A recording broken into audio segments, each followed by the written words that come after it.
Hey,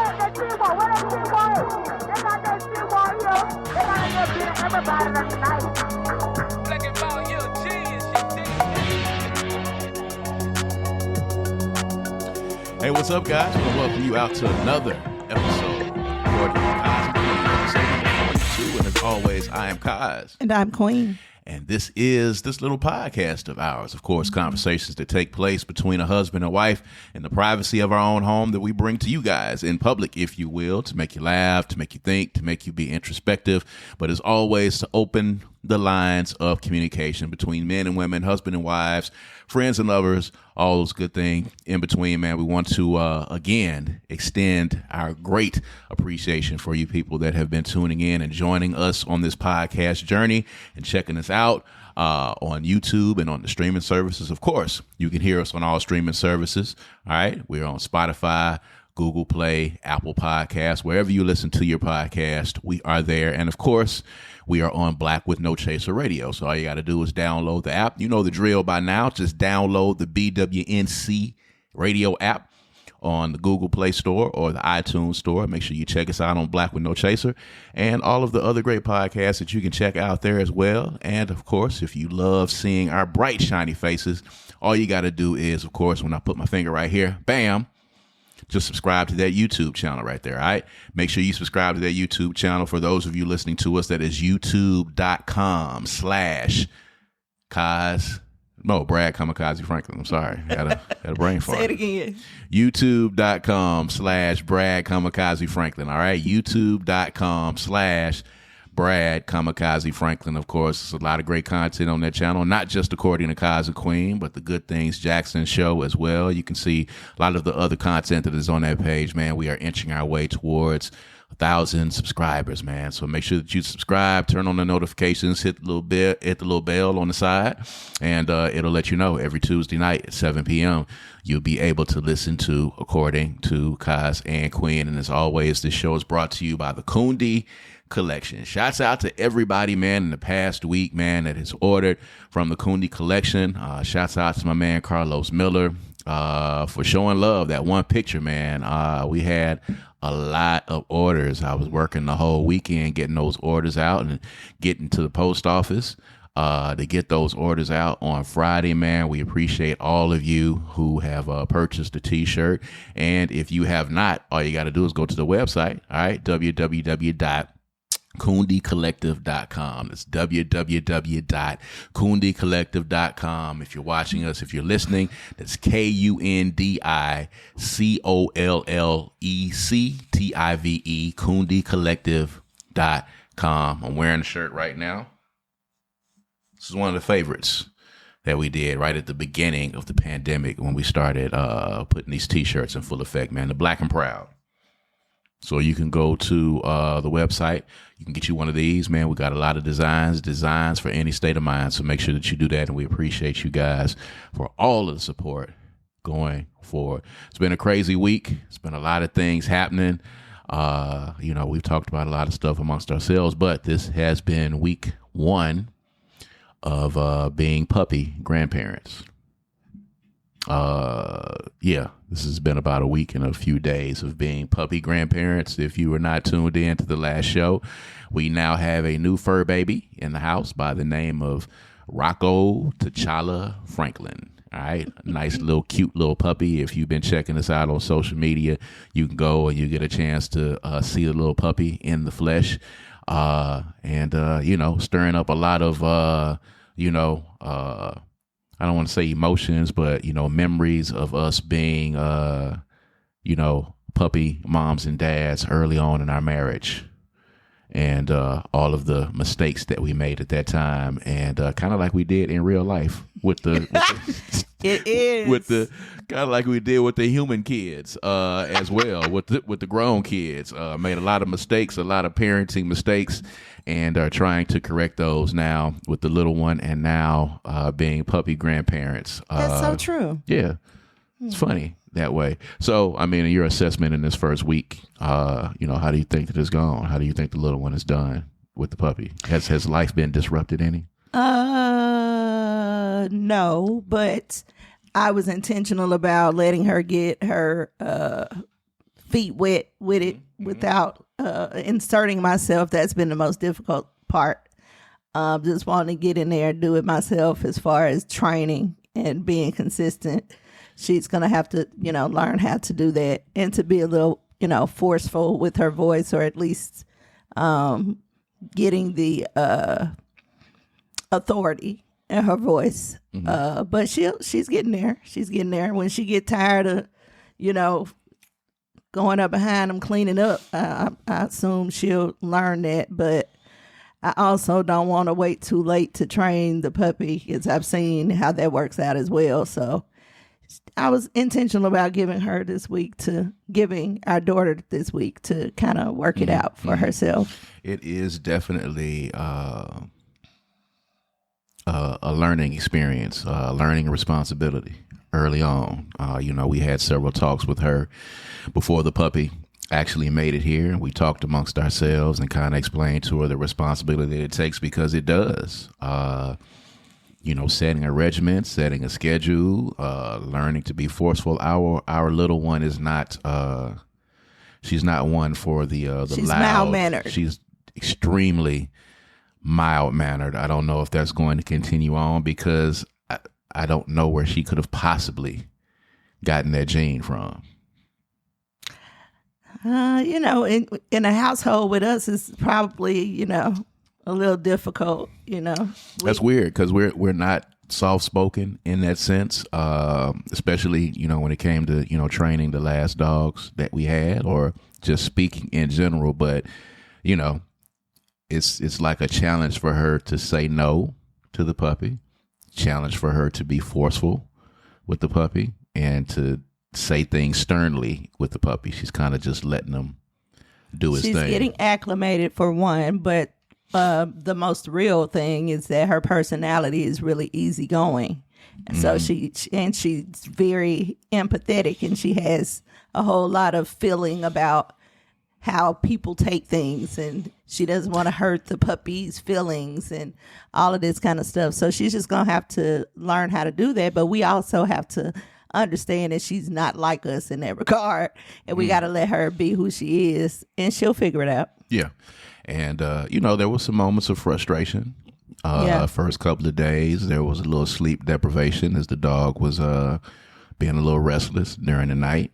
And sleep deprivation will get you at any age. So, waking up and still being a little sleepy, having to deal. I remember that, I won't say fondly, but I will remember those memories of her when she was a baby, waking up and being sleep deprived, having to get up. My wife, y'all, started out breastfeeding. Okay, I want to tell the story. I have a lot of little quirky anecdotes that you're going to hear from time to time on this podcast. My wife was breastfeeding. She started out breastfeeding. I'll let her kind of tell you how that went, but she demanded that I get up with her to watch her breastfeed. I myself, not having breast or lactating myself, there was nothing that I could add to that exercise at all. There was nothing that I could offer in that moment, because I did not have milk to offer the child. She just wanted me to be up, and I would just sit there and I would just watch her breastfeed. She could not fathom the thought of me continuing to sleep while she was breastfeeding. So there was a lot of tense moments and a lot of sleep deprivation. I can't believe you said that. That's not true. That is true. Are you sure? Me. Yes. I don't recall that. You know what? It's a lot of stuff that happened, during the 9 months and, shortly after our child was born that, have somehow just escaped your memory. You just blacked out. Do you think you believe me, though, that I don't believe that I don't believe remember, that you right? don't remember, because there are some things that you don't remember. You wilded out. I'm talking about you wild out. It was crazy. I was not really myself. That's why I tell people, be careful. I was one of those seasoned mothers by the time I had her. It was 14 years between kids. Yeah. And I was 21 when I had my first one. I was spry and energetic and ready for the world, and, on top of my P's and Q's, and he never got out of my eyesight and all of that. By the time we had the second one, honey, look, life had happened. I was tired. My body was tired. I was, like I was high risk at the end. It was different. It was really different. So I tell people, nowadays people are having babies much later in life than when I first had my baby. But medical procedures allow for that now. Luckily, sure. yes. And people are taking better care of themselves physically. So that's I think so. People are more informed now. Now that we have social media and we get to see people doing things to take care of themselves, and there are tips and nutritionalists, and so the world is just kind of different than it was when I was 21. So I was just a different person in a different place, and I kind of lost it. I was maybe a little depressed. It was difficult. It wasn't as easy as I thought it would be. Diagnose it, because I'm sure there were other mothers that went through it. Now, we didn't go to any support group. I'm pretty sure that there were probably places and people that we could have talked to talk us through it, because understanding 14 years in between, having a kid for you physically being pregnant, for me, being a father of an infant at the time. And then, of course, with my other two, I was not, primarily in the home at the time. They were, that we were sharing, parental duties, but those kids lived with their mom. So, when they were in those stages, I was not there every night to tuck them in. I was not there every night with their mothers, of course, after they were born. I was not there every night for a lot of the early childhood. I was there when they were in my home and in my care, but this was different. This was actually being in the home with the baby 24/7. And overnight. And for you, physically, the physical changes and the struggle that you went through, that we went through to get you to the point to even being able to have Braylon, which is a story in and of itself that, I think, bears being told. But yeah, man, it was crazy. Like, you wilded out. Like, I tell you these things now and you think about it and you just have no recollection of them. And I can really believe it, because the changes that were happening to your body were massive at the time. But I mean, to keep the peace and to keep you in a good mental state and not to rock the boat. I mean, we were still on our, I was on my entrepreneurial journey, so it was a little bit easier for me because I didn't have to get up. It might have been even worse if I had to get up. But, you instructed me pretty forcefully, by the way. I won't say that you grabbed me by my collar and pulled me in by my shirt, but, you were pretty adamant about the fact that if you had to get up, I had to get up. And that is so weird. And I was just just sitting there watching you breastfeed, and you were having trouble breastfeeding for a while too. I think that a lot of it for me, I was imbalanced, with the pregnancy. And I think that there were twinges here and there where I had a little bit of resentment towards you for making me pregnant. And then crazy. And then not having to deal with all of the stuff I had to deal with to carry the baby. So sometimes looking at you was just like, you just stuck this baby off in me and you free. That's not like cool. I don't think that's uncommon. I don't think especially it's uncommon during either. the labor. You've seen a lot of, TV shows and comedies, or just, in real life, and talking to people, like, in the moment when you're going through the labor and the pain is excruciating, women having some resentment for the husband because they're not experiencing the pain. We're just kind of standing there. Well, I didn't really have that issue during delivery. You were so sweet and so present and so loving in that moment, because you were having that experience, I think, for the first time too, right? I saw my oldest daughter be born. I did not see my son born. He was born in Baltimore, and then they moved back. I don't think I was as close and as involved as I was with my oldest daughter, though, as I was. Well, sure, with we the were little one. together. It was you were there for the whole thing, like from the beginning to the Like end. I watched. I mean, little the one. pregnancy too. Yeah. Yes, I was there for the entire pregnancy too, which was different. This is the first time, so I wasn't, with the mothers of those kids when they were pregnant. Every day, I was coming over, visiting, everything cool, what you need, that kind of thing. But we were in the household together every night, and I was there during the process of them inducing the labor. Like, it was different because it was not like your water broke and we had to rush you to the hospital. We knew that you were going in. We had it arranged. The room was there. All of that was there. I was hunkered down to be there for that day. We knew what time it was happening. I was standing there as, our youngest popped out of you. I saw all of that, like, in graphic detail. I saw the head pop out. I saw the whole thing. It's an experience. Did you cut the cord? I cut the cord. I did all of that. And by the way, if you are a gentleman listening to this, it is an experience unlike any other that you will ever experience. And I would challenge and ask every man that has the ability to be able to do it, that you are in the delivery room and that you actually see your child being born and coming out and cutting the umbilical cord. I did all of that, all of the traditional stuff that was there. And it made the experience different. Yeah. I didn't have that experience with the other kids, but it made the experience with this particular kid different. Starting off from the very beginning, getting it right, having the opportunity to start over again and get everything right and be there from the very beginning on. But yeah, you told me that I had to watch you breastfeed, and I would be exhausted. That didn't last long, though. I let you off the hook. It didn't last long after a because while. the breastfeeding was not going well. We So tried you mean to tell every me I man. didn't let you off the hook before I You decided to stop breastfeeding? You let yourself off the hook because the breastfeeding was painful. We tried everything. You got the nipple guard. You did all of that. There was a lot of frustration for me too because my first experience with breastfeeding went so well. I breastfed my son till he was 11 months.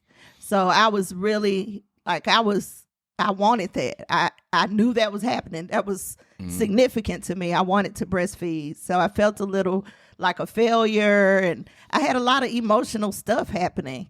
And I felt like I was going through so much stuff and you didn't have to go through anything. So in my mind, I was processing all of that and actually projecting it onto you.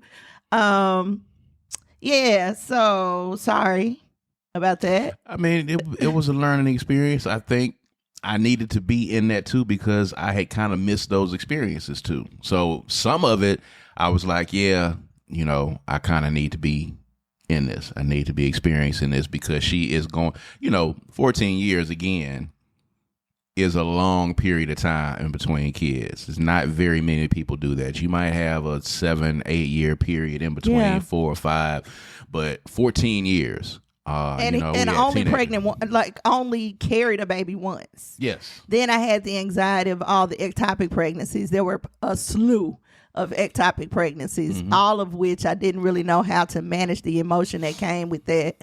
But eventually I started realizing that I was actually losing a life and I was carrying a life. Like, that had a whole toll on me over and over. It seemed like over and over for a while. I was just having these ectopic pregnancies and wanting to stop, but still praying at the same time that we had a girl. And it was a lot of pressure. My spirit was under a lot of pressure during that time. My body was under a lot of pressure during that time. And I just wasn't myself. You calling it wilding out, but I mean, on my end, it was just wilding out. But I really was going through some stuff. Like, it was really tough. Yeah, and I can imagine it. So for the ladies that are listening, kind of explain the medical procedure because, we had, it wasn't for a lack of trying. We were trying to, we had made the decision that we wanted to have a baby that was ours, a product of you and I. We already had kids. To bridge our families. To bridge the family. So, we had already, I had my 2 kids. She had her son. We had a blended family, but we did not have a kid of our own that was a product of the two of us. So we made a decision that we wanted to do that. And we were really, really trying. And you were getting pregnant on several different occasions, and it ended every time. But there was a reason why it ended every time, not just for the spiritual reasons. I'll get to that in a second, but what was going on for women who might be experiencing that, so you can kind of explain to them what the doctor was telling you and what the procedure was, and then what happened when the floodgates opened. So I don't want to call the actual procedure by the wrong name, so I'm not even going to attempt. Well, I'll try, but y'all give me grace. I think it's a laparoscopy. They had to go into my fallopian tubes. First of all, after I'd done all of these ectopic pregnancies and had gone to one or two doctors, I finally went to one who was just like, "You ever had this done?" I was like, "Nah." She was like, "This is the problem." So they went in and cleaned out the debris from my fallopian tubes, and they did it with some dye or something like that. Y'all are probably familiar with it. But that was after several failed pregnancies due to ectopic. They would get into my tube and couldn't get any further. Mm-hmm. That pain was horrible. I remember doing surveys. I used to have to travel to survey nurse aid training programs throughout the state. And I remember one time I had gone to a pretty far north place in the Delta. I can't remember which city. And on my way back, I had this shot of pain. I had to pull over on the side of the road and just kind of pray. I couldn't drive. I couldn't move my legs. I couldn't do anything. It was a horrible pain. That was probably close to, I think I had 4 or 5 ectopic pregnancies. That was probably number 3. And so then I would have to have, after I had this laparoscopy, then I had to do steroids I had to do 2 different types of procedures. And at this point, honestly, I don't remember which one of them came first, but it was 2 different things. So I'd have to go every other day to get steroid shots right here. Mm-hmm. So it was this whole thing that was going on with my body. I felt like my body was like, failing me. I felt like God did not want me to have this baby. It was a whole bunch of stuff. And then I got pregnant. Couldn't tell him for a while. Didn't want the disappointment. When I finally did tell him, we still decided we weren't going to tell anybody else because we didn't want to disappoint other people. And nobody knew outside of us that these ectopic pregnancies were going on because they just became to be so many that it was just like, okay, look, this is crazy. There were like 6. Yeah, it was quite a few. Like you were pregnant 6 times and had ectopic pregnancies 6 times before the little one got here, and it got really frustrating. And I know it was frustrating for you and it was painful, but to get pregnant 6 times, cause that's not something that you can go in. It's not an exact science. It was soul damage. It was soul damage because I wanted a daughter. I knew it was going to be a girl whenever this baby came, but I wanted a daughter. I wanted a baby with you. Mm-hmm. And I also wanted to understand what was going on with my body because it seemed to be rejecting you. You know what I'm saying? In my mind, that's what I was thinking. Mm-hmm. But finally, after this procedure, maybe 2 weeks, I was pregnant. Almost instantly, I was pregnant. The next time I went to the doctor for the checkup from the procedure, I was pregnant. Literally, that procedure is what needed to happen. Yeah. And it had been so many years. We never even thought to do anything like that. 6 times. Didn't know that existed. And the egg just was not making it to where it needed to get to. Soon as the pathway was cleared, boom. Because it wasn't for lack of trying. I was in there shooting it up, buddy. And then after I had the baby and had my tubes tied and burned and clipped, I still got pregnant again. Do you remember that? Yeah. And that one. That was just really the good Lord saying that, sir, I know there's no way you can handle this. I'm just going, when that happened, I think too, because speaking about your thing, like I had twins that were stillborn that died with my son's mother. And it was almost like the universe was saying, you're not ready. We know you're not ready.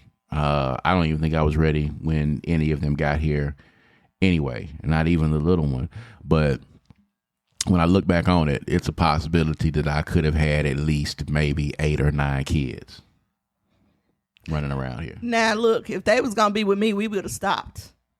We probably could have easily had 4 together. Easily. I mean, but I would have stopped after that. We would have had to make some other decisions. Maybe after 2, it might have been. 3 probably would have happened.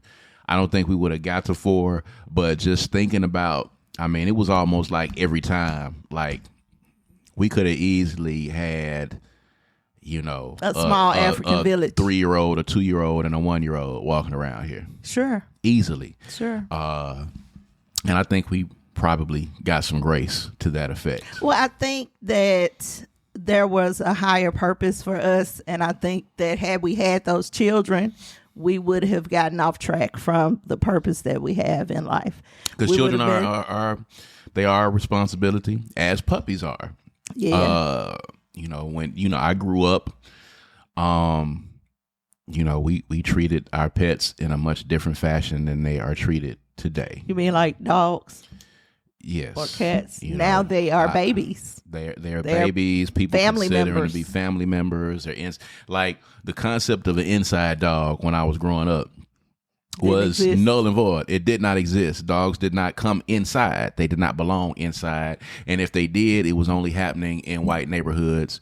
Every kid that had a dog that was in my neighborhood growing up, they had a dog in the backyard. They had a dog house. It was in the fence. You took the food out there to the dog. You went out there and you played with the dog occasionally.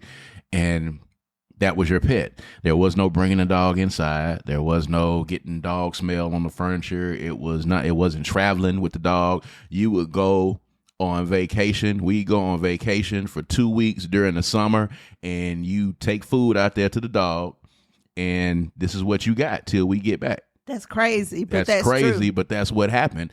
And now if you did that, someone would call the authorities on you. The fact that they have puppy hotels and they have, puppy, whatever you want to call it now these days for dogs to be able to go to, like, it's just a different day and time. I don't recall. We had several pets when I was growing up. I don't recall ever even seeing a bag of dog food. Oh, yeah, they got scraps. The dogs ate scraps. They ate whatever was left over from dinner. That's what you took out there to the dog. Mm-hmm. And that was that. I don't recall ever bathing a dog, ever. I think I remember a couple of times where there may have been like mud or excessive dirt on the dog, and we take the water hose and spray them down. That was it. And that was that. Definitely with the hose. That was it. And usually, like for us, there was a patch of dirt in our backyard where the dog was. The dog had run around so much that the grass wouldn't grow. So there was just a patch of dirt in that area. They had a dog house. You put something nice inside the dog house. You put the bowl in there. They were on a chain or a leash. And you went out in the back and you fed the dog. And that was it. You went outside. And now that I think about it, we wasn't doing anything with the dog at all. We weren't walking them. No. We go out to the back. They exercised in the yard. They exercised in the yard, pulling the chain. And, you guys are hearing this right now. This is what actually happened. This was and it's the not black just, experience. This was commonplace. This right. is not just our right. experience. This was commonplace. Right. Everybody in my neighborhood dog got this experience. We had one lady who had a house dog, and her name was Missy in my neighborhood. And Missy acted different from all the other dogs in the neighborhood. Probably acted bougie. She was the bougie dog in the neighborhood. She came outside, hated being outside, and would go right back in, but that was my only experience too, an inside dog. And it was weird to me then because I didn't have any understanding of that. Right. Having said all that, the puppy that we have now is absolutely adorable. I absolutely love Rocco. Puppy. And I cannot imagine putting him in the backyard and just letting him be back there. Like, that's crazy. He's too tiny right now. He's not going to get much bigger. He's going to be a small dog. Like now, when I take him out in the back to let him kind of frolic and do some puppy frolicking, the backyard looks way too big. It looks expansive. It looks like a drop in the bucket because he's so tiny. Yeah. And he still only kind of bounces around in one area. But, giving the opportunity to touch grass and go outside and that kind of thing, I would only suggest for us having, a puppy that we can have on the inside and being small enough to do that now. For now, until we have enough room for the real dog, because there's only one real dog, and that is a golden retriever. And that's your preference. That's gonna happen. And those, my experiences. I know you a little tainted. I'm not tainted. Be okay. You know what I'm saying? They were cool. I mean, I had love for them, but I'm also traumatized. We did have a golden retriever lab mix. A mother had a litter of puppies that we gave out to a few friends here and there, and then we kept one of the sons, the most rambunctious of the sons that we found out at some point, and that dog grew to the size of, I would say, a Tyrannosaurus Rex, a small dinosaur that you would see on Jurassic Park. He grew to that size. And we had him in the backyard, and I had to literally dress for war every time I went out there to feed him. And he was playing. He thought that I was out there to have fun with him. And he was literally so strong that after a while, it became a chore. The mother was a gift, of course. I don't know if I've told y'all the story. The mother was a gift to my bride when I was trying to win her back. I was trying to woo her back and court her back. And I bought her this puppy, Sheba. Not, fathoming the fact that this puppy would grow into a dog and have puppies of her own. They didn't think about that because at the time I was just trying to get my wife back. So she could have asked me to buy her. I wasn't his wife at the point. I mean, at that point. I was trying to get my woman back and make her my wife again. So really, she was at a point where she could have asked me for anything, and I would have gotten it. She took advantage of that fact. She could have asked me for a crocodile or a camel, and I would have went out and I would have found them at that time at whatever cost. I would have gotten it and brought it back. A puppy seemed like a pretty docile thing. I can do. And we weren't living together at the time, so you didn't even have to deal with the puppy. You just got him.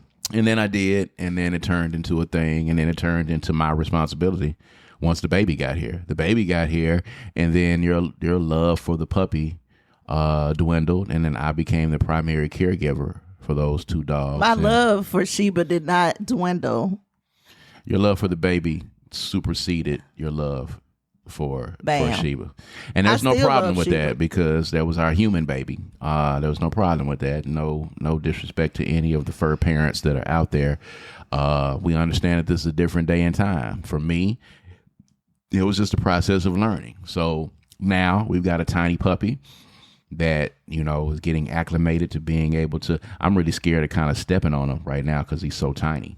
So we're letting him get acclimated, and eventually he will have the run of the house. And, once he's trained, and we won't have to worry about him, jumping on me or, accosting me in any way physically because he's only going to be a small. I'm just really excited about having it. There is definitely a connection that humans have with their pets. Sure.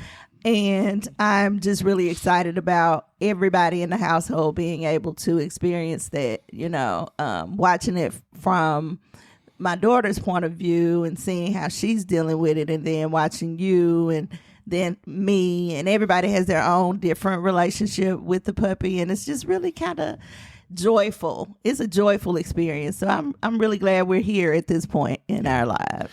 So switching gears a little bit, something that I want to talk about before we get out of here. Our condolences, of course, go out to DC Young Fly on the passing of the mother of his kids. A very tragic story, very tragic turn of events, sudden tragic turn of events.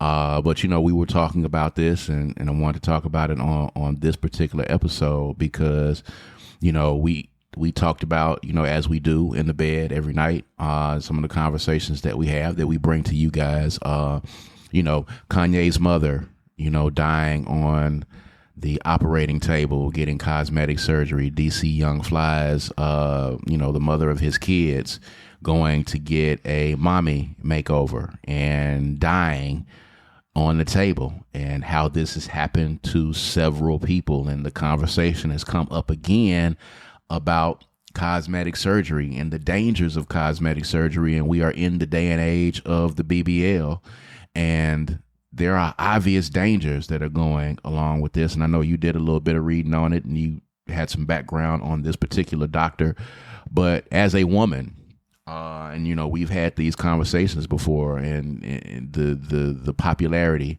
of cosmetic surgery, although the dangers are there. And then you have people who are doing these bootleg procedures that people are going to as well. People are putting their lives in possible danger for cosmetic reasons, for whatever reason. And again, this is not Kaz and Queen telling you what to do with your money, and we are not passing judgment if that's what you want to do with your body. But we would be remiss if we don't talk about the obvious dangers that exist, because a simple procedure in both of these instances, you know, with Donda West and with DC Young Fly's baby mama, these were seemingly regular procedures that went left. And these people did not live these people didn't live past going in for this procedure. So as a woman, you know, just what are your thoughts on this? What are your thoughts on the mommy makeover and the BBL craze and that kind of thing? Do you think it's something that's really worth it? Yeah, if you're talking about the worst end of it being death, I'd have to say no. But, you know, any surgery you have runs the risk of death, you know. So, but I guess the point here is that you're choosing the surgery instead of something that's life-saving. Mm-hmm. And that's just a matter of the individual and what they want. You know, we live in this world where these people build their life. Jackie O was an influencer. So her whole brand was about her body and her image. So this to her was something that was necessary. It wouldn't be that necessary for me, but it was necessary for her. So she was investing in her business when she went to have a mommy makeover. Yeah. Because her body and her image was her business. Right. So it's understandable that she would do it, you know. I can't pass judgment on her decision to do that, but I you know, it's a tragedy, but it's a risk that you run, because from what I understand, if you're pulling fat, if you get that fat into any blood vessel, you're gonna die. Yes. And that could easily happen. It's an easy mistake to happen. Yes. In fact, this particular doctor, his name is escaping me, but the particular doctor that she had several malpractice suits against him. Mm-hmm. So, and that is not to say that he's not a good doctor as much as it is to say that this can happen. Yes. So it's unfortunate. It's really sad. I'm not going to sit here and tell you not to do that, but I will say that at some point we're going to have to start prioritizing what's important to us and how much effort and energy we're putting into some of these things, and do they deserve all the effort and energy that we're putting into it? Mm-hmm. Because now, you know, what's the legacy here, you know, for Jackie O. So it's just sad. I'm saddened by it. Mm-hmm.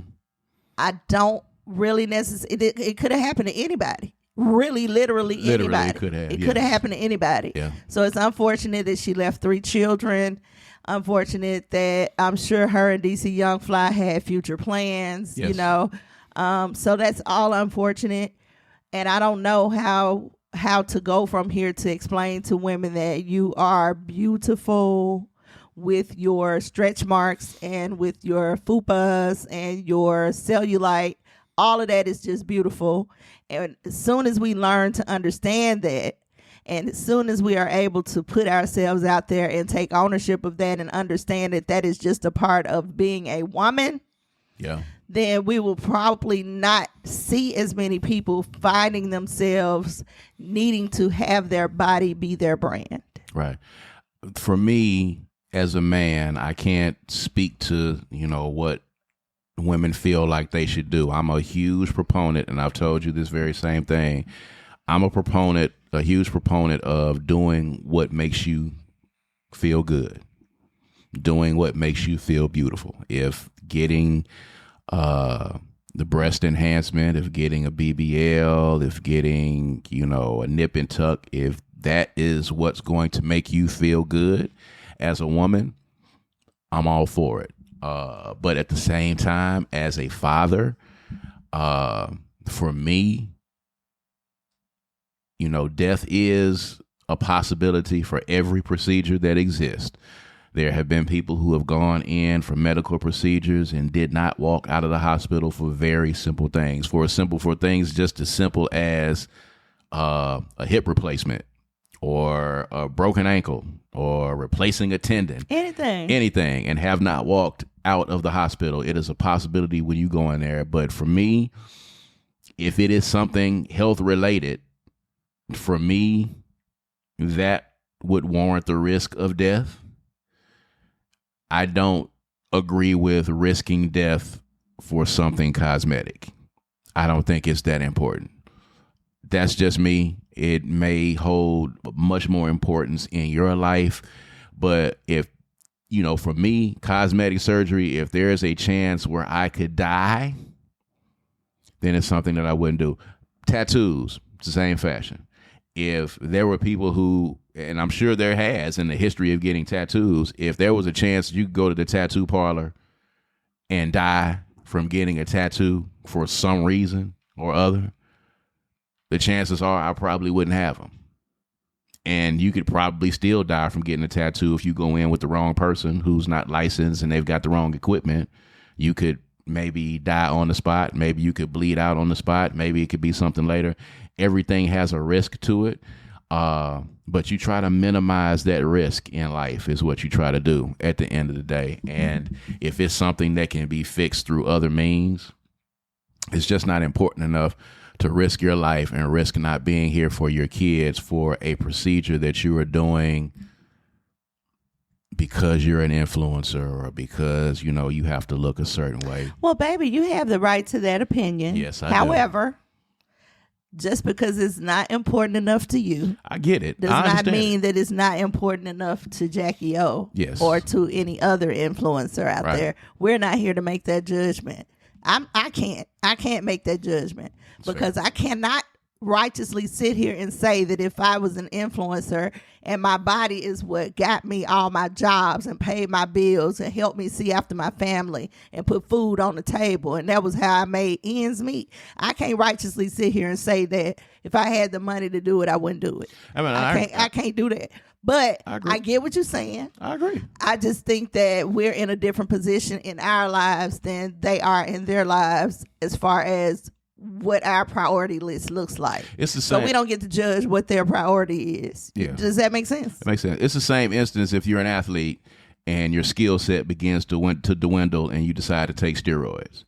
Your body can be completely ravaged, as we've seen it, by steroids. It can hurt you physically and it can hurt you mentally as well. It can bring you a chemical imbalance. You get roid rage. There are athletes who have killed their families because they're on steroids, but they took those steroids because they made their money by being athletes and they needed to be able to perform at a high level. So they took steroids. For me, is it that serious? You can look at it in that same sense. If I'm an athlete and my skill set is dwindling and there are younger athletes that are coming in that could possibly take my role on this team, and I can take these steroids and these steroids can help to enhance my performance, even though I know that there's a downside to it. Yeah, that's exactly the same thing. Well, what I would like to add before we close out, is that what I think we need is more information, more medical information and education on what's actually happening when you get these procedures. Right. What's being happened. Because all we know is what it looks like when you come out. And, some people will kind of cover their procedure and, walk us through but we need to know medically what is happening when you go in here, when you pull out, where you getting this from and where you putting it at, and when you put it in, where is it going and what is it doing? How is it effective? Why is this working? Why is it not working?